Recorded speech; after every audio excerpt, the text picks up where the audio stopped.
Hello everyone, welcome to our channel Goal Achievers. I am Shalini Goyal और आज हम करने वाले हैं आईसीएसई क्लास 7 का चैप्टर 1 केमिस्ट्री का मैटर एंड इट्स कंपोजिशन। इसका फर्स्ट पार्ट हम कंप्लीट कर चुके हैं, जिसमें हमने स्टेट्स ऑफ मैटर पढ़ा, प्रॉपर्टीज पढ़ी उसकी।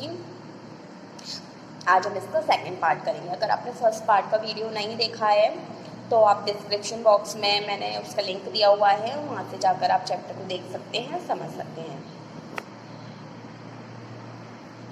Quote of the day: Don't let the fear of failure be greater than the excitement of success. किसी भी चीज़ में आपको डर नहीं होना चाहिए कि मैं इसमें फेल हो जाऊंगी, मैं इसमें फेल हो जाऊंगा या फिर मुझे सक्सेस नहीं मिलेगी, बल्कि आपको खुश होना चाहिए कि इसमें मुझे सक्सेस मिलेगी। तो अपने फेयर को बहुत ज़्यादा बड़ा नहीं होने दीजिए, फेलर के फेयर को, बल्कि एक्साइटेड होइए कि हमें इसमें सफलता ज़रूर मिलेगी।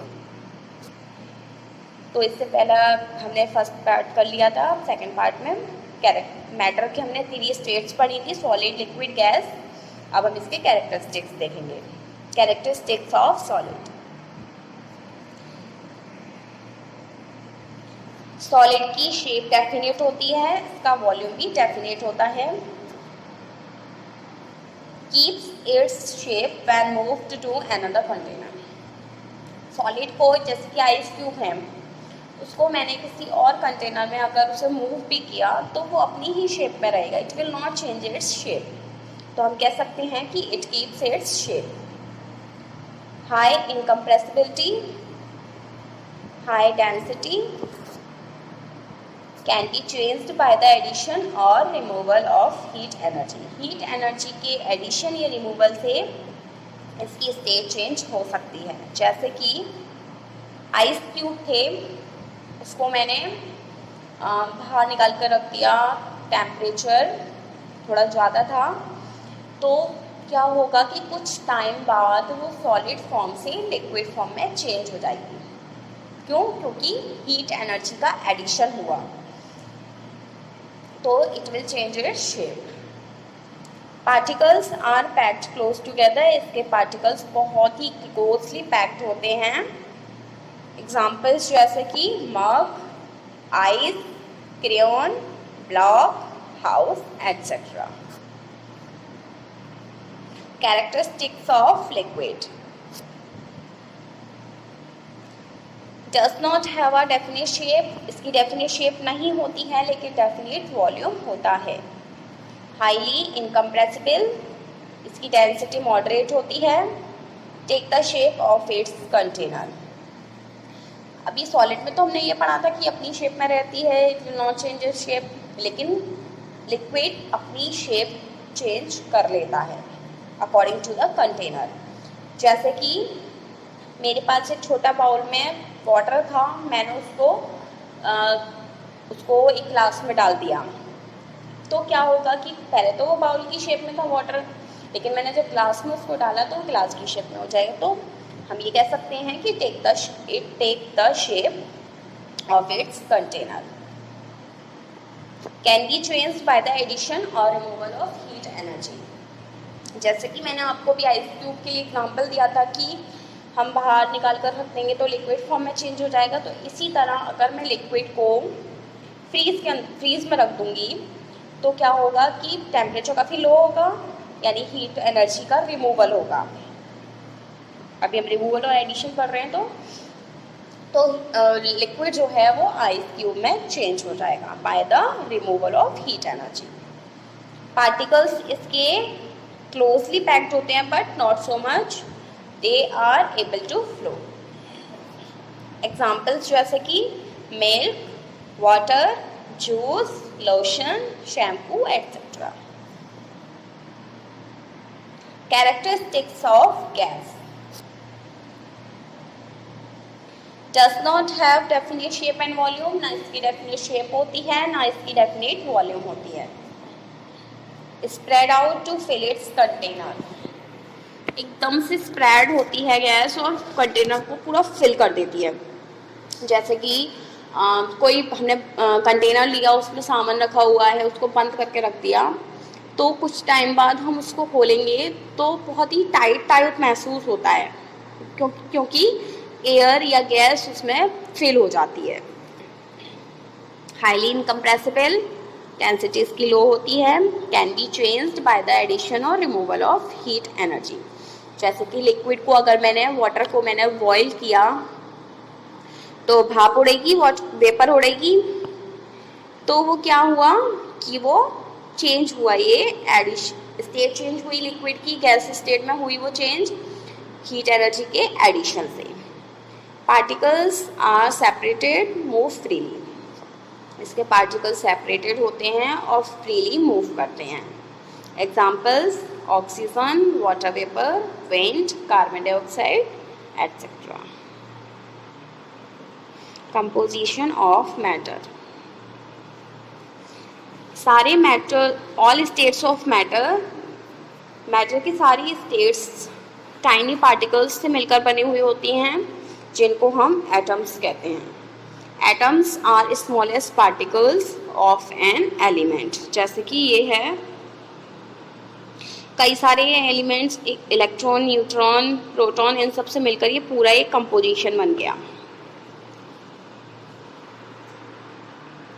स्मॉलेस्ट पार्टिकल्स से एक कंपोजिशन बन गया। When two or more than two atoms are combined together, then molecules are formed. जब दो या दो से ज़्यादा एटम्स एक दूसरे के साथ कंबाइन होंगे तो मॉलिक्यूल फॉर्म होगा। मॉलिक्यूल में consist of same type of atom. Molecules वो सेम टाइप ऑफ एटम से भी मिलकर बना हुआ हो सकता है या डिफरेंट से भी। जैसे कि अभी ये सेम टाइप ऑफ मॉलिक्यूल से है, सेम टाइप ऑफ एटम से बना हुआ है molecule. Hydrogen hydrogen, chlorine chlorine and nitrogen nitrogen, तो ये सेम टाइप ऑफ एटम से मिलकर बना हुआ है molecule. However, some molecules are formed by joining two or more different types of atom. दो या दो से ज़्यादा डिफरेंट टाइप्स ऑफ एटम से मिलकर भी मॉलिक्यूल बना हो सकता है। जैसे कि when one atom of oxygen joins with two atoms of hydrogen, तो क्या बनेगा? वाटर, यानी कि H2O। तो दो हाइड्रोजन के एटम और एक ऑक्सीजन का, तो ये वाटर बन गया, तो इसका वाटर का मॉलिक्यूल हो गया ये। Force keeping the constituents of matter together. अब हम ये देखेंगे कि मैटर के जो कॉन्स्टिट्यूएंट्स हैं उसको कोई फोर्स बांधे रखता है। Metals are hard solid, metals hard solids होते हैं और इनकी डेफिनेट शेप होती है। तो how is gold moulded into different shapes such as fine jewellery. तो गोल्ड भी सॉलिड होता है क्योंकि मेटल है वो, तो इसको हम डिफरेंट शेप में फाइन ज्वेलरी में कैसे कन्वर्ट करते हैं? Well, when it is heated at high temperature, जब हम इसको हाई टेम्परेचर पे हीट करते हैं यानी कि 1064 डिग्री सेल्सियस पर, तो हार्ड और सॉलिड गोल्ड मेल्ट हो जाता है और स्टार्ट करता है फ्लोइंग करना लाइक अ लिक्विड। तो ये जो मोल्टन लिक्विड होता है इसको कास्ट में पुट किया जाता है और फिर लिक्विड गोल्ड से ये कास्ट हो जाता है जब ये कूल डाउन होता है लिक्विड, और फिर ये सॉलिड फॉर्म में कन्वर्ट हो जाता है और ये फिर टेक करता है शेप को ज्वेलरी पीसेस की, और कास्ट की मदद से इसको फिर कार्व आउट किया जाता है। अगर हम बहुत ज़्यादा एक्सट्रीम हीट में रख देंगे इसको, तो इसकी स्टेट चेंज हो जाएगी गोल्ड की सॉलिड से लिक्विड में। सॉलिड फॉर्म ऑफ गोल्ड में इसका मतलब है कि गोल्ड पार्टिकल्स बहुत ही टाइटली पैक हैं। हमने ये अभी पढ़ा था कि सॉलिड के पार्टिकल्स बहुत ही क्लोजली पैक्ड होते हैं, तो इसी तरह गोल्ड भी जब सॉलिड स्टेट में आ जाता है तो उसके भी मॉलिक्यूल्स बहुत ही क्लोजली टाइटली पैक्ड होते हैं। जब इसको गोल्ड को हीट किया जाता है तो टेम्परेचर राइज अप होता है और पार्टिकल्स इसके स्टार्ट करते हैं मूव करना और कोलाइड करना एक दूसरे से।